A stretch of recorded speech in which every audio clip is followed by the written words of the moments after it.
my god, it's been such a long time. I'm really nervous, and you can see that. Hello human beings, my name is Milly, for anyone who might be new to my channel, and today I'm going to be talking about 26 things that I've learned by 26. So here we go. The first thing that I learned is finding yourself versus growing into yourself. What does that mean? You probably heard of that good old one, oh, find yourself, just find yourself. I don't think that applies.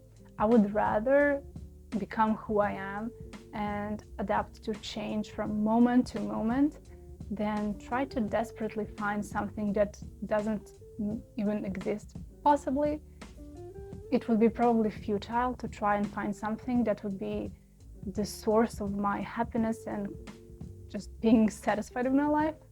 And I think maybe to a lot of people that could be true as well.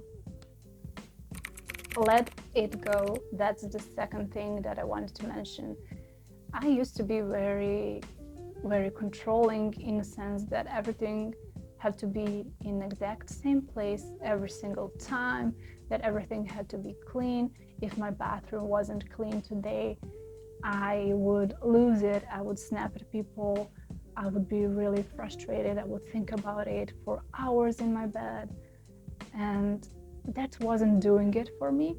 So the thing that changed everything was starting to meditate, and meditation helped me let go of control, because control was ruining my life. By letting go of control, I gained more control, which sounds counterintuitive, but it's what helped me. And I don't say meditation is the key or the way for everyone to fight their demons. It just worked for me, and it helped me escape this death spiral, just like in ants. And now I'm more content with my life, and it's much easier to go day by day and not think about my bathroom, which isn't clean to my standards. Having bad sleep schedule isn't a flex, and you learn that the hard way. Bad sleep schedule means poor concentration, low energy, hormone fluctuations, acne, panic attacks, heart palpitations, insomnia. I experienced every single one of them, and it did not feel good.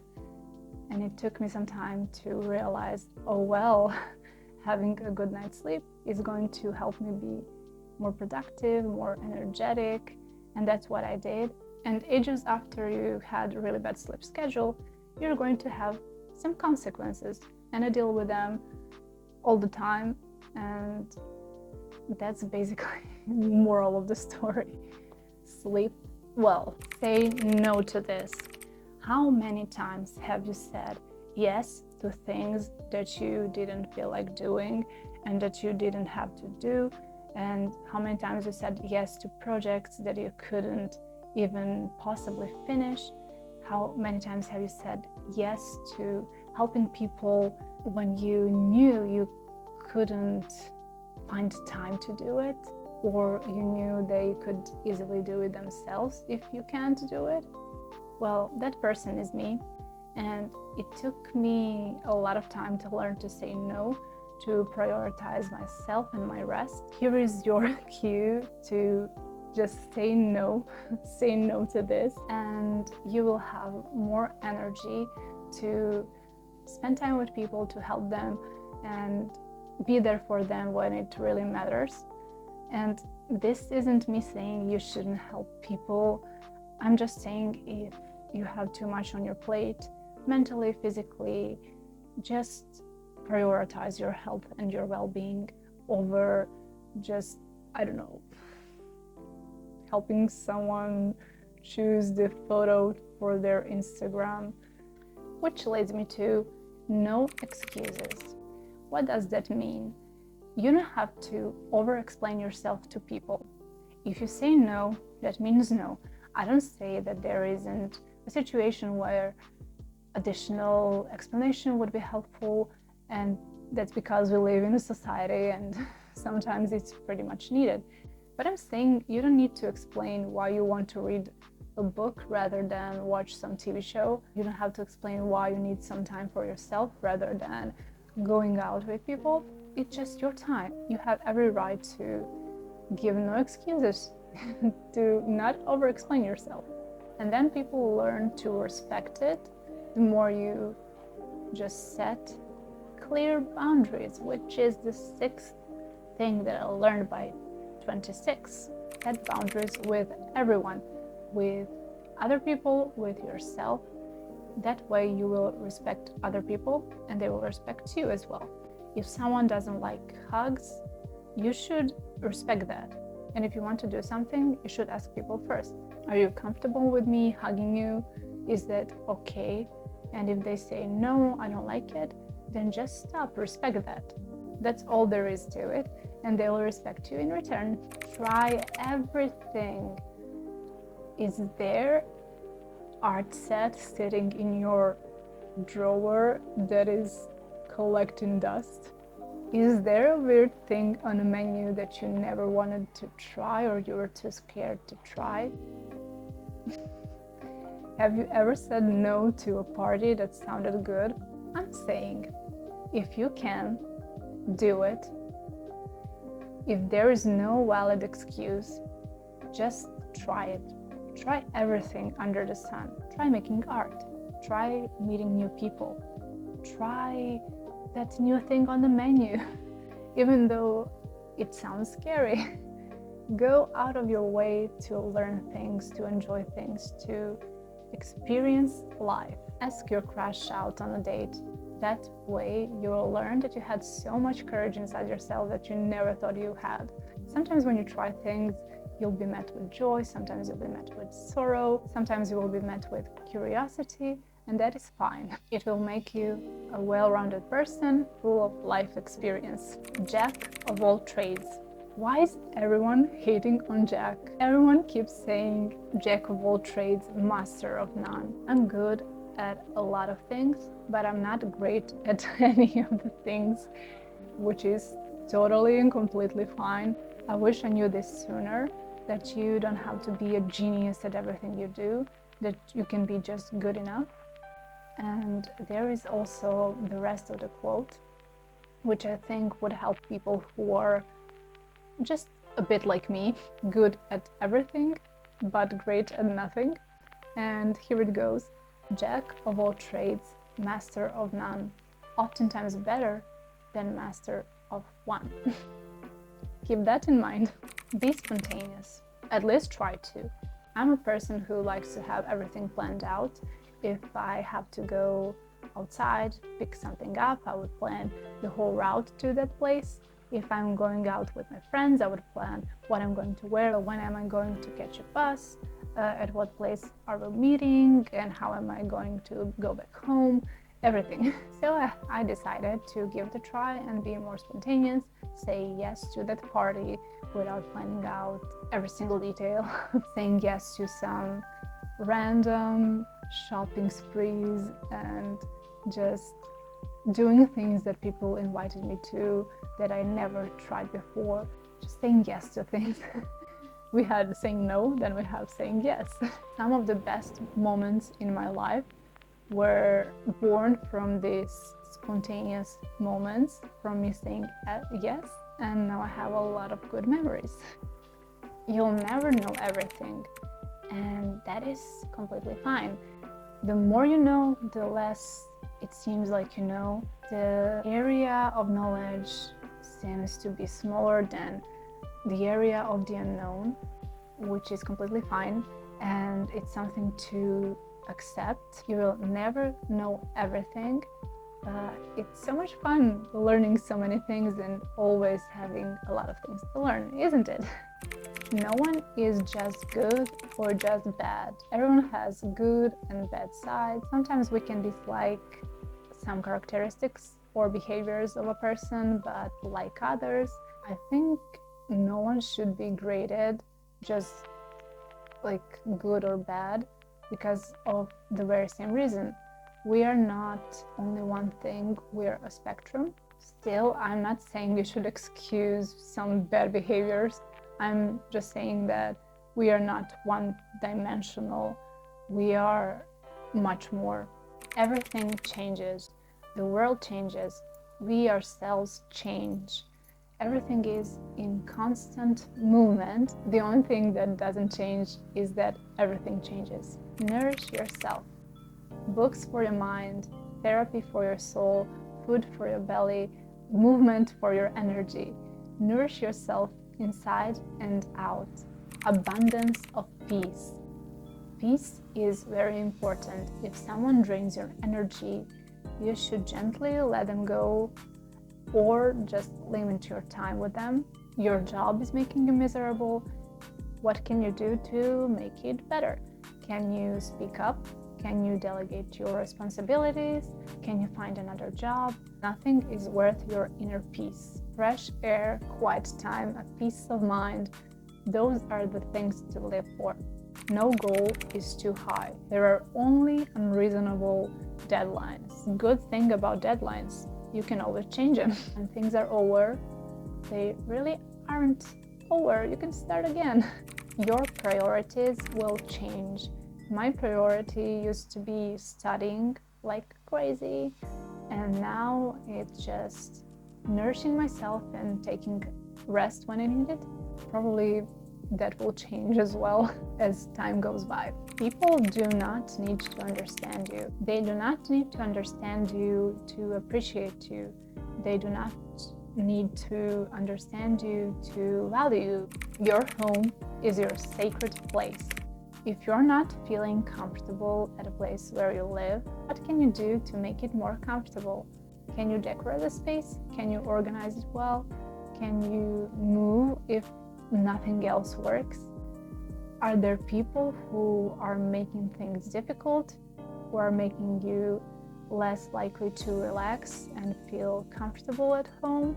Your home should be a place of relaxation and a place where you feel safe and comfy. So if anyone makes you feel really bad when you come home, and when you come home you're just angry and scared or frustrated, if you can, I encourage you to do something about it, to speak up, move, or I don't know, there are a lot of options. Once I made a mistake and it helped me learn how sacred my home is for me, and I do not let other people disturb my balance while I'm at home, and it is a place for me to be myself and to just relax and rewind. Just eat it. I'm still having food struggles, not going to lie, but ages ago I had a lot of struggles. I would either eat too little, or I wouldn't eat at all, or I would count every single calorie and think about food at night and just trying to think about every single thing I ate and trying to limit myself and being scared of not eating healthy. One day I was so miserable and I decided I don't want to do this anymore. I need to fix my food problems. I need to deal with my relationship with food, which meant I should add things in my diet and not take it away from it. That means adding more. So if I'm craving chips, I would add something else with chips, like a salad or Greek yogurt, something like that. Or if I just want to eat chips, that is fine. That way I found balance and I feel more happy around food, and I don't really worry about it that much as I used to do. It still comes back from time to time, but it is something that I am striving to heal, that I am working on, and things are so much better than 2 years ago. Being in your 20s is not as easy as it looks. People say that we are ungrateful, that we are lazy, that we have it easy, that we are still young, that we cannot have bad situations or have problems, but I disagree. Being in your 20s, it's so hard because you need to learn about yourself, you learn about the world, you face a lot of situations, you don't know where you're going, you don't know anything. We need to find our own way and pave our own path, and people keep on underestimating us. It is really bad. It's not easy for us to break all those generational trauma and patterns that we inherited from our ancestors and from this society. So cut yourself some slack. Your feelings matter. Has anyone ever told you that you are overreacting? That you just need to relax? Well. Your feelings are totally valid, and you are not overreacting. If something feels bad, it feels bad. It is what it is. I cannot stress this enough. Everything you feel is real, and it's real for you, and people need to respect that. Being alone but not lonely. Spending time by yourself doesn't mean you are lonely. Having time for yourself is really valuable. I really value my alone time, and I like spending time by myself, which doesn't mean that I do not value other people and time that I spend with them. It just means that I also value my alone time. And people assume that I am lonely because sometimes I like to spend more time at home than with my friends or family, and it is not the case. Your dating standards aren't too high. Everyone has standards for friendships, for relationships, and I have them as well. Some people used to tell me that my standards are too high, and after giving it a lot of thought and talking to one of my friends, we came to a conclusion. They are not high. I just want to spend my time with someone who has qualities I really value, and I am not looking for a relationship, which means that I enjoy myself in my own time. And if I were to find someone to be in a relationship with, I just want them to be a person I really value and have some qualities that I really value. And that's not too much to ask for. If I have my standards, I have my standards. Everyone has their own preferences. That doesn't mean that if your standard is to be with a celebrity, that is reasonable. No, it is not. You can still have standards and be reasonable. That's not what I'm saying. But maybe if some celebrity has qualities that you really like, then maybe try to find that in someone that will be your future partner. That's something reasonable. Like I said, you can have standards and be reasonable at the very same time. Get out of your comfort zone. This one is huge for me. It sounds like cliche advice, but once you try to get out of your comfort zone, you learn how hard it is to face your fears, to do something that you are not comfortable with. And by getting out of my comfort zone, I learned so much about myself. I faced my fears, and now I can do things that I never imagined I could do. Me 1 year ago and me now are like completely different people, and in the most amazing way. Everyone is lost. No one is completely sure what they are doing or where are they going, but we are going, and individually together we are doing something, and we are all lost. And it's beautiful that we are not alone in this whole thing, and that makes me smile. That makes me feel less lonely in some things. Fear of aging. As I get older, I tend to just be scared about aging and what it brings. I will think about wrinkles and retirement, about gray hair and bone health and a lot of other things. And I'm really scared of what future brings. But I know that I change as the world changes. I move as the world moves. I'm meant to grow in other ways, and that makes me even more beautiful. Let me know in the comments what your favorite advice is. What would you like to incorporate in your life? And I'm really excited to read about it in my comments. Please, if you have any other suggestions, you can leave them down below as usual. And thank you for being here. You are the best human being, and I'm really lucky to be here to share all this knowledge with you and to support you on your journey as well. Bye bye.